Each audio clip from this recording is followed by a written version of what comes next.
If you enjoyed this podcast, please subscribe, like, and share so we can find others like yourself. BitcoinBasicsPodcast.com. So with Bitcoin, it is regulated, but regulated by the people, not by one person, not by a bunch of PhDs or bankers sitting in a room by themselves with zero accountability. Welcome to the Bitcoin Basics Podcast with your host Ferris, that's me, and Gordon from CoinCompass.com, enabling you to safely buy and securely store your Bitcoins. All resources are in the show notes and description, including our full disclaimer. Visit BitcoinBasicsPodcast.com to subscribe and discover other free content. You ready? Yeah, when you are. I'm waiting on you. Okay. You're like turning down. It's not good for our YouTube audience. They want to see your face. I'll look up when you start talking.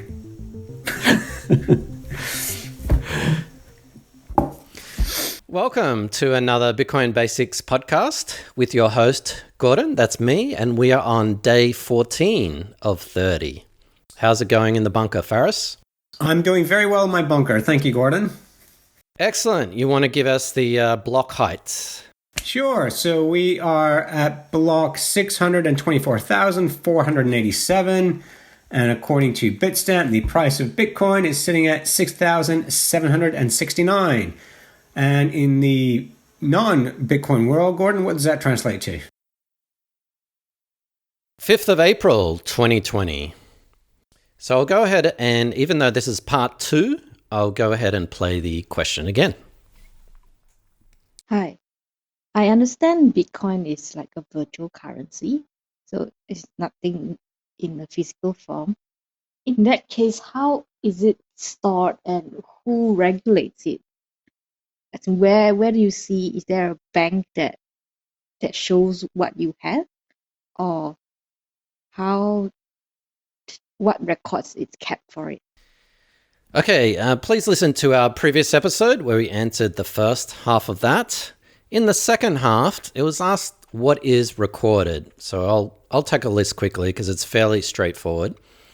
In the blockchain, which is this distributed ledger, this giant spreadsheet that everyone has access to that is public and open, there's many things that are recorded. But basically, from a user's point of view, from our point of view, there are really only 4 things. One is the timestamp. One is the who are you sending from. The other is who are you sending to, and the other is the amount. So when you think about it, it's really like any kind of bank transaction. The only a huge difference is that the from and to are seemingly random long string of numbers, which by the way, they're not, but they are Bitcoin addresses. So that's what's recorded on this blockchain, this digital ledger, which, remembering going back to our last podcast, anyone can look at. You just need a block explorer, the equivalent of a web browser. And the one that we like is blockstream.info. So you can actually check your own Bitcoin addresses. And if you really want to, you can, for example, if you sent money to someone else, you can then check what they did with their money and so on and so forth. So it really is this chain of transactions that exist for all time. The second part of the question, or the second half, looked at regulation. So Faris, who regulates Bitcoin? So with this one, and this is something that can make a lot of people uncomfortable, in that Bitcoin is actually regulated, and it's regulated by the people that are involved, by the miners essentially. And this makes people uncomfortable because you kind of think, well, you've got a president of a country, you've got the CEO of a corporation, so we're just used to having one person who's in charge, and that's not the case with Bitcoin. Now, that is actually a very good thing. Reason being is because any changes to Bitcoin, any software approvals have to go through what's called consensus, which basically means everyone is voting as to what upgrades Bitcoin can get. And if they think it's going to be detrimental, they're not going to do it. The reason I say it's a good thing is the date that we are looking at today with this this medical epidemic has actually opened up the financial world, and a lot of people are peering behind the curtain here to see that once again, since 2008, central banks, governments have been up to no good. In our previous podcast, I mentioned how many trillions and quadrillions of dollars is basically out there, how much debt there is in the system, and it's starting to unravel now. So yeah, they have not made very good decisions. These people who were unelected and made these decisions without any consultation from the public, but without any accountability as well. So with Bitcoin, it is regulated, but regulated by the people, not by one person, not by a bunch of PhDs or bankers sitting in a room by themselves with zero accountability. So I know this is one of those things where it is a bit of a mental stretch where you got to trust that people who are doing something voluntarily are actually doing a job better than people being paid for it. So anyone listening, have you ever heard of Encarta? Now, Encarta was a dictionary not a dictionary, it was an encyclopedia released by Microsoft, the corporation. So at the time, probably the largest corporation in the world. And they released for $110 a year, I think that number's right, you could buy a subscription to Encarta. But at the same time, Wikipedia was being developed. Wikipedia was being released for free. No one knew who was writing for Wikipedia. It was open source. And had you told people at the time, Encarta is going to fail and Wikipedia is going to take off, no one would have believed you. Absolutely no one would have believed that was the case. But that's where we are today. People use Wikipedia every day. No one's heard of Encarta. Bitcoin is basically the Wikipedia of finance. It is run by people who got in voluntarily. The difference is Wikipedia asks for donations. With Bitcoin, the way that you are involved in Bitcoin is if you're earning Bitcoin, you're buying Bitcoin, you basically want it to maintain and strengthen in value and appreciate in value. So Bitcoin is regulated by the people involved. Do you want to learn how to safely buy and securely store your Bitcoins? CoinCompass.com is running a free 2-hour webinar on Sunday, 31st of May. To register and for more details, visit CoinCompass.com/webinar. I'm really worried about that answer first because you're saying that Bitcoin is self-regulated, but doesn't that mean that things can be used for bad purposes? Like, isn't Bitcoin used for drugs and money laundering and all kinds of evil stuff? So I'm not going to lie and says it hasn't. It has. However, it's not as efficient as cash. Cash is untraceable. The origins of cash, you cannot figure out where they come from. Whereas with Bitcoin, you can actually trace that to addresses. And you really need to know what you're doing to do something privately and anonymously on Bitcoin. And you can correct me here, Gordon, but I even forgot the name of the hack that happened in London where they hit the NHS and the London Tube. And they demanded Bitcoins, and they've actually been unable to get access to those Bitcoins because they'll be able to trace the hackers. I actually haven't heard of that. No, that case.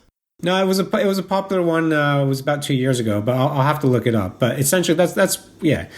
To make Bitcoin transactions anonymous and private, it's actually very difficult. You really need to know what you're doing. You have to have a high level of experience in what you're doing. So with cash, it's a hell of a lot easier. If I was a terrorist or money launderer or wanted to do something devious and illegal, the last thing I would use is a public open blockchain like Bitcoin, because guess what I'd use? I'd meet someone around the corner and pay with US dollars or some sort of notes that couldn't be tracked, because you bet your bottom dollar there are every single 3-letter agency looking at the blockchain, running sort of algorithms against a blockchain, crunching the numbers to determine who sent what to what.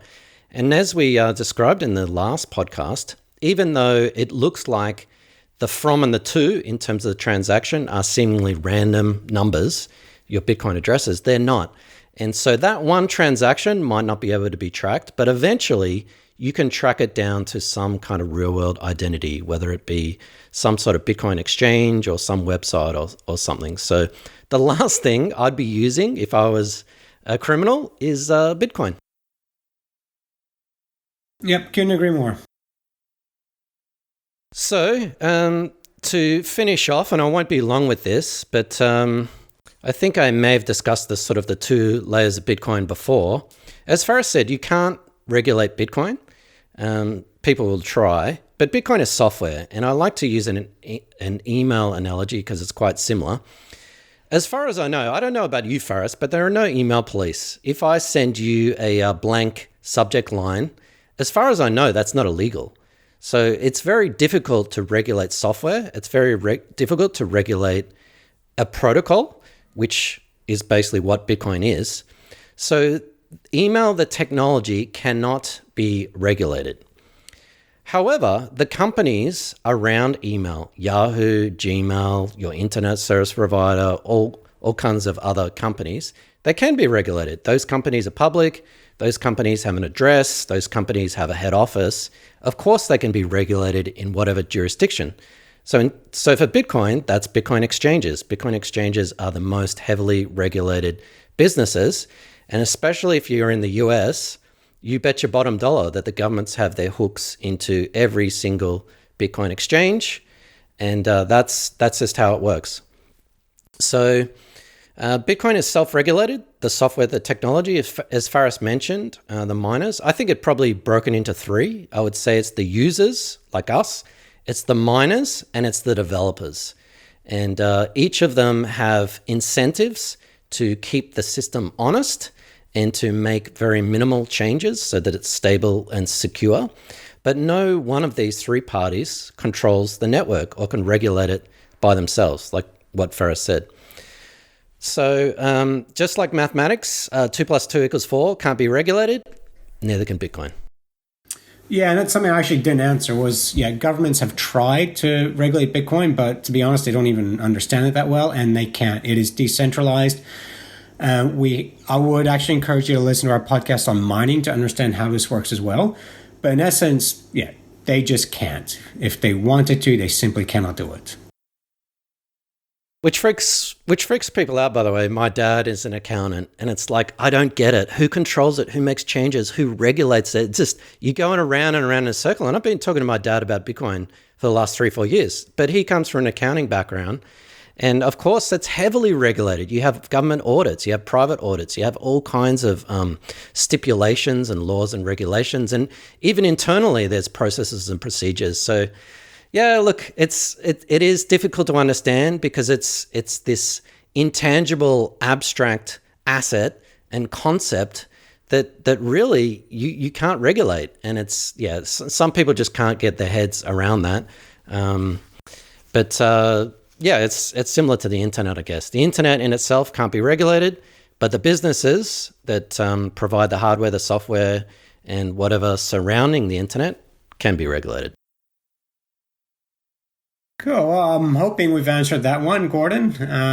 And thank you everyone for listening. And just a reminder, if you have any questions or if we haven't answered your question, please go to coincompass.com/ask. And Gordon, we actually have a free webinar coming up. What can people learn in this webinar? Yeah, our first webinar is free. So if you head to coincompass.com/free, you will learn how to safely buy and securely store your Bitcoins. So a lot of people might even have Bitcoins, but you're only doing half of it. You need to be able to store your Bitcoins away from an exchange and do it with the best security hygiene and best practices available. So head across to coincompass.com/webinar to sign up, and you'll get more details with the dates and exact content that we're going to cover. Okay, so that does it for this podcast. We will catch you in the next one. Thanks for watching or listening. Please visit coincompass.com/free to register to our socials and discover other free content. Subscribing, liking, and following helps this content remain ad-free. Until next time.